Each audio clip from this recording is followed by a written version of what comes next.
Mic check, mic check. Morning Masters Podcast, your host, Maine, of course.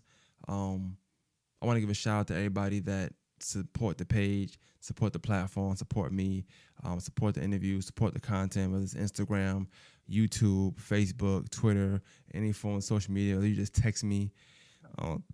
Big shout out to y'all. Y'all keep me going all the time. Also, I want to give a shout out to everybody who hit me up during this moment that I'm going through with the loss of my uncle. I want to give a shout out to all y'all. Shout out to the ones that didn't hit me up and gave me space if I requested it. But that's kind of what I want to talk about today. I want to jump right into it. First of all, I want to say rest in peace to my Uncle Carl, and love you to death.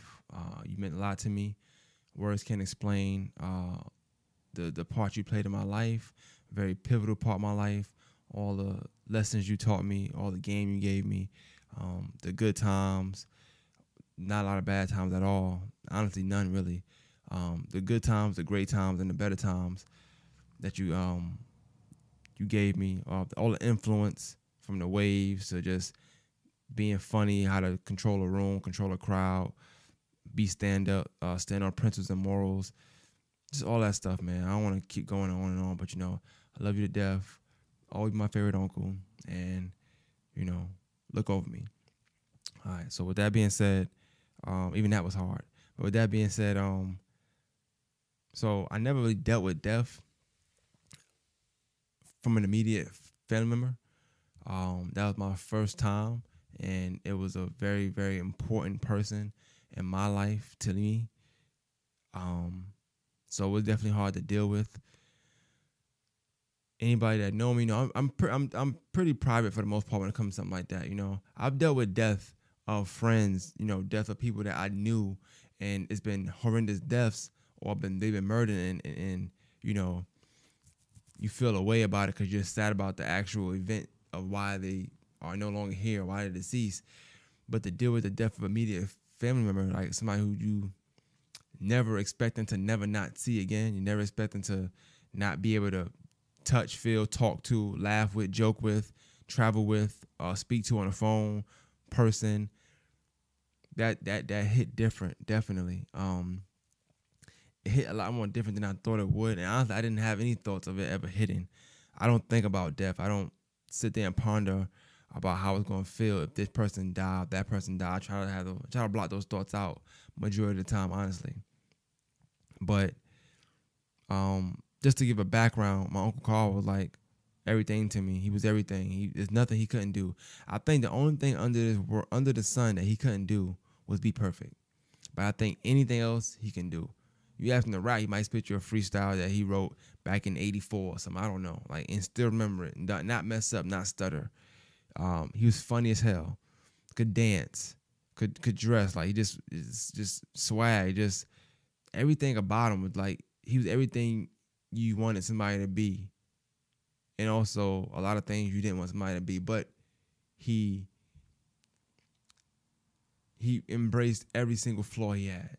And that's what I thought was most standard about him. He embraced every single flaw he had. He embraced, and he was always open to talk about the fact that he didn't raise 2 of his 3 children.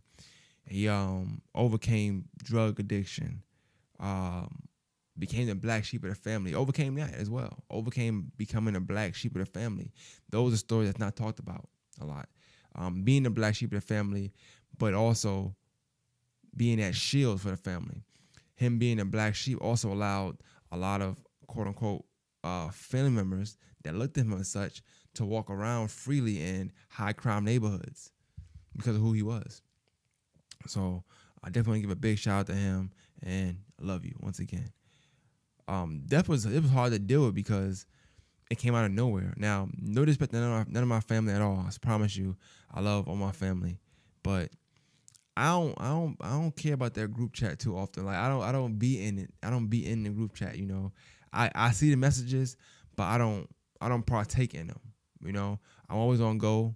I'm horrible at messages anyway. Anybody know me know I'm horrible at messages. So don't take offense to none of his family. I promise you, it's no hard feelings. It's just I don't deal well with group text and stuff like that. I don't deal with it. But that's the first time, and we got the family group. the family page, but only family can see it that's invited to the family group on Facebook as well. When we posted about my uncle having COVID or just being sick, I kind of just overlooked it. I'm not gonna lie. I'm like, all right, whatever. Like I said, I never dealt with the death of an immediate family member, and everybody that I've known that has been close, that have gotten sick and very, very ill, always pulled through. Always. I haven't had not one person that was very close to me, like close to me, immediate family type close, have an issue, whether it be health or anything, and not overcome it, not come out on top, not conquer it. So when you got somebody I deem one of the strongest people in the family going through something, I glanced over it. I'm not gonna lie, I glanced over it. I'm like, all right, whatever, that'll pass, you know? So then when I get messages that he's well, that he's better, I'm like, okay, well, I knew that, and I keep it moving. Then when we get different kind of news that he's not, you know, I'm still not thinking nothing. I'm like, okay, well, he'll be all right. Give him a couple more days. And then what worried me a little bit was when my mom started to worry. And my mom don't worry. Like, I've talked about my mom a lot of times on a podcast with her. My mom don't worry. She don't panic. She don't fret. None of that. She don't do that. Like, my mom is a real, real strong type of strong. So when she decided that she needed to go up there and talk to her brother or just see him and have him feel her presence and hear her voice, I think that was the first sign of something probably being wrong that I felt. I felt like that was the first sign of, all right, something not right. My mom, like me, ain't been to New York since we left for me and her definitely personal reasons. So for her to go back, I knew it had to been something that meant something. And that's a favorite brother. Granted, he's in trouble or he's sick. You want to see him. A lot of mixed reviews, different type of answers. I think we heard that he was on a ventilator, but then we heard he was all right. And it was like, them two don't add up. You're not okay if you want a ventilator. So we needed answers, and she was the one that wanted to go get him. So she's up there for some days, and she's texting us, me, my brother, my sister in a group. One thing, she don't keep nothing from nobody, from us at least. She tell us everything, and she's contacting us. And like I said, I'm bad with messages. I'm not gonna lie, I'm bad with messages. But I had that feeling that something was wrong also. And at that point, I decided to ignore. I just ignored all messages, honestly. The only thing I might have said was keep me posted. And that's just because I had a shadow of a doubt that things would go okay. That she would come back and just, we'll see him in the summertime. He comes down every summer, like 3 times a year. So we'll see him when he comes down. My mom sent a picture to the chat. And I think when I seen that picture, I knew. I said, okay. He just didn't seem like he was there. He didn't look like himself to me. It just looked like I don't know who that person was. And it really upset me when she sent that picture. I'm not gonna lie. I was kind of upset because, here you are. Here I am. You're trying to be optimistic. You're trying to be optimistic. You're not there. And I'm not trying to put my mind there. But anybody that's close to me know that I was gearing for the possibility. Once I seen that picture, I kind of geared for the possibility of this happening because that picture it didn't look like life to me. That didn't look like that. That didn't look like what life looked like in my mind. So once I got the picture, I started to, plan just in case something happened. And then, my mom said she spoke to him. I'm optimistic. Not once thinking about what she could be going through. Like, this is her favorite brother in the world. It's her favorite person in the world. I don't know what she's going through. And I'm not even texting back because I'm probably going through my own thing because he meant a lot to me as well, All that to say, we get a text. I get my text around, I wake up about 2 in the morning when I see the text. that my uncle called um heart stopped beating. I think the text said his heart stopped beating, or he took his last breath. It was something along those lines. And um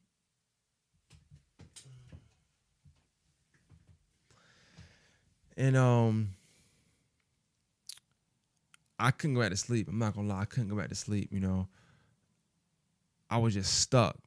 I was just stuck. I was stuck for a minute. I was just stuck. The only good thing about that night was that I had my youngest daughter in the bed with me. I had Bailey in the bed with me. And I know she probably don't know, probably ain't think nothing of it, but if I ain't having a bed with me, I don't know what I would have did, because I probably hugged her all night. Like, just tight. You know, every time I sensed myself about to cry, I just hugged her, you know. And it just didn't seem real. You know, it didn't seem real to me at all.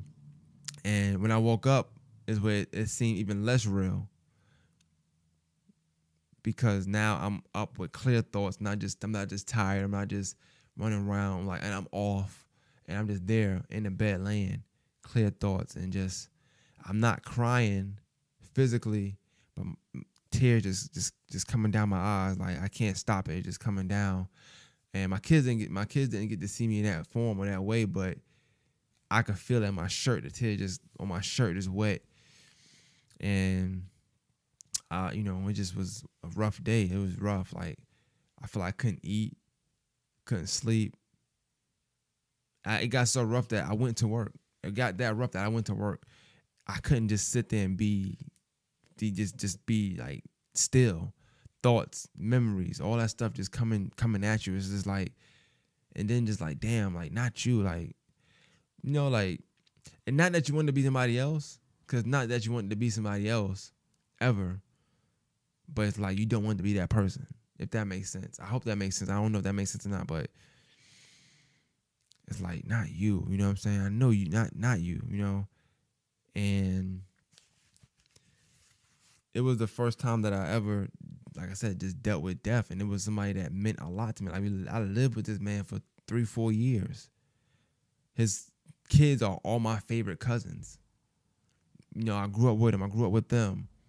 They all have him in them, like how they act, how they talk, how they joke, how they sing, how they carry themselves, how they get upset, how they get happy. Like, I see him in each one of them. And it's like, damn, he really not here. You know what I'm saying? Like, he was just here with me. Like, he was just here.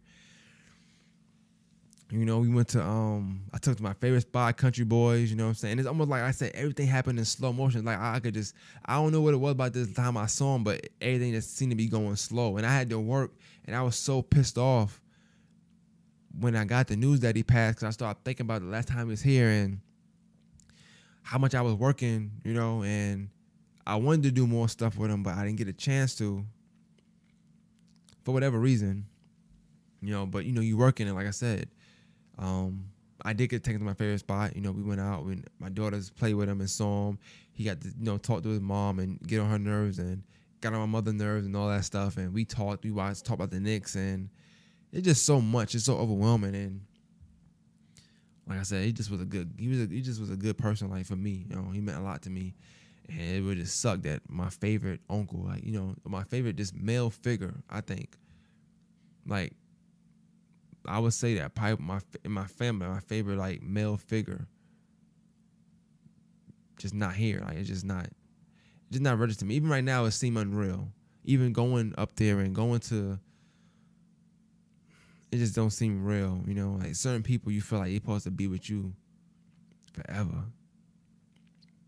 Like, you ain't supposed to lose them people, you know? So, yeah, it just seemed unreal. And dealing with that still, I have moments where I just doze off. I know now, and I know lately, and honestly, the bad thing about stuff like this is, it's not that he's not here either. It's the fact that you don't know who to be mad at. You just upset this person not here no more, you know, but you don't know who to be upset with, you know, because it's, technically speaking, it's death from natural causes. So nobody harmed him, to my knowledge. Nobody murdered him, you know what I'm saying? Nobody touched him. He didn't get hit by a car or You know, it wasn't no plane crash or car accident, or it wasn't nothing violent, nothing nobody did. It just, his life just expired. And not saying it would be easier, but it's sometimes it's easier when you know who you could be upset. I know I'm upset with him because he pulled the trigger. I know I'm upset with him because the knife was in his hand. I know I'm upset with this driver because he was driving reckless when he. What can you do with this? Like, it's just like, it's like he was here one day and just wasn't. Like, he was here and then he wasn't no more. You know, so that that's a tough one in itself. And you, like I said, I could see myself sometimes taking it out on just people that's around me, or taking it out on just society, because that's what you're mad at, because you don't know who to be mad at, but you want to release this anger. You know, I would just sit in the chair sometimes for the next couple of days, just sit in the chair, and you know, tears. I wasn't crying like physically, like boo-hooing, but it was uncontrollable when, you know, tears is coming down your eyes. Like, I always tell myself, I never cry on camera. Like, if I was to cry here, I cut it out. I'm not gonna cry on camera because I don't want no pity. But like, how do you deal with this? You know, this is like, I don't know how to cope with something like this, especially for somebody that I was that close with. You know, I wish I knew. I don't. I have moments where I don't think about it. I'm busy, and I have moments where I'm sitting and thinking about it. It's like, damn, like, really not here. Like I said, some people you just expect to be with you for life. You don't expect them to ever leave. You don't expect to ever have to not. You don't know a world without them. You know, there's no world without that person, and it's almost like a dark cloud over the family right now, to me. You know, and then I felt bad because I put a snippet of him talking about my Aunt Easter, how he took the food stamps from her one time when he was bad on drugs. He didn't want to take it, and he took it. And my Aunt Easter just passed away this year. And I dropped the episode with him. I re-dropped it because of the death of DMX. And I felt like, damn, like, did I surround him with death too much? You know what I'm saying? Like, you start, because you don't know who to blame, you start trying to blame yourself, or you start trying to take accountability for something that you probably shouldn't even take accountability for because it's out of your hands. But it's like, damn, did I surround him with death too much by posting an auntie clip and then putting the DMX intro with him and playing? And it's just like, damn. And if you're watching this and you want to see, if I post it on Facebook, if you want to see the you want to watch the podcast I did with my uncle, I'll put in a link, or you just hit me up. I think it's probably my most entertaining podcast, because like I said, he was a funny guy. He was everything. He was everything, bro. Like, I don't know how else to put it. He was everything. But I want to definitely give a shout out to my mom. My mom was real strong. I don't know how she was that strong. I'm saying these things and I still can't get what I want to say out. Like, I'm gonna put this out still, but I know it's not here, because I'm not really to open up there yet. That's not on camera. I felt spurts of where I felt like it was getting heavy, and I backed away when it was getting heavy. And I think at some point, sometime down the line, I'll be able to kick that out and just talk about it real. But my mom, man, I give her credit, man. We at the his celebration of life, which is what I'm gonna call it. It started off so sad, man. My shout out to my cousin Karsha, his daughter, his oldest. She sung "Dancing with My Father," beautiful voice, just make you want to cry. I feel my eyes getting watery, and just, I was so happy when that song ended, because it was just sad. Like, it just, that's when it really sunk in. Like, yo, he not here. Even seeing his posters on a project building wall saying "Rest in Peace," like, you see it, but you don't expect it to ever be you. You see it so many times with people, and you don't expect it to ever have to be you. And just seeing it, like, every time I saw it, it hit me. Walking into that church, seeing them pictures, that hit me. You see it, and it's just like, damn, you know. But my mom was real strong, because she read a post from my sister when they asked anybody wanted to share something about him. And after the post she read, she then gave an extra speech to just how she felt about her brother. And she was strong because me even thinking about saying words up there made me want to cry. Like, I know I would cry, and I don't want to speak and cry and have tears and the snot, and I'm not comfortable enough to put that out in the world, you know. But my mom, she was comfortable enough to do it, and I gotta commend her for that and say she was strong. And I don't know what she was dealing with them couple days. But I'm gonna end with this.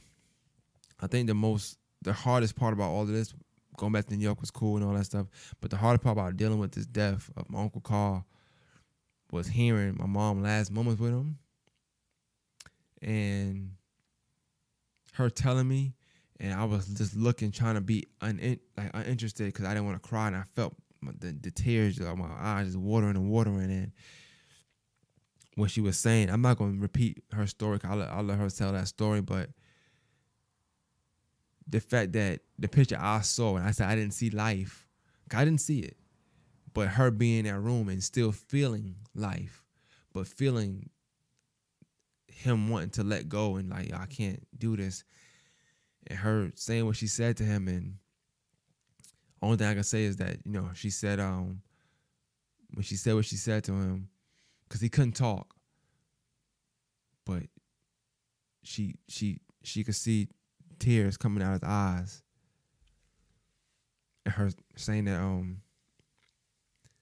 her telling him it was okay. I thought that was dope. Like that was dope. But it's hard to hear because like that's her favorite brother, you know. But I didn't want to tell her to be quiet. You know, you can't say be quiet or, you know, don't say this because, you know, like if anybody going through it, it's his kids and him. Like, that's one thing I try to be strong because I felt like even though I had a very, very close relationship with him and a tight bond with him, I felt like his people, other people, his wife, his sons, his daughter, my mom, people like them that need me to be strong for them. Like I didn't feel like I had a moment of weakness because they needed me to be strong for them. I ain't never seen my mom cry in my life besides the time she stabbed herself in the hand, you know. And if y'all know my Mother's Day podcast, I just told her the same thing. So, you know, I'm not just saying this for the sake of shock value, but for the first time I got to hold my mom, you know what I'm saying, while she was like in need of a hug. And that shit felt good. It felt good. The circumstances wasn't the best, but it felt damn good to be a boulder or a rock in a moment of was not really weakness, but weakness for my mom, you know? So definitely shout out to my mom. Love her to death. And, you know, like I said, on call, if you're watching, I don't know much about the afterlife, if there is one or not. I don't know what's happened. I don't want to be religious on my page. I don't know. I don't know what's going on. I promise you, I don't know. But if you could watch over me or watch over, not even me, watch, you know who need to be watching over. I'll be okay if you hear it, or I'll be okay. But watch over the ones you know need to be watched over. And, you know, do what you could do for those people. And, you know, love you to death, man. One Masters Podcast, we out.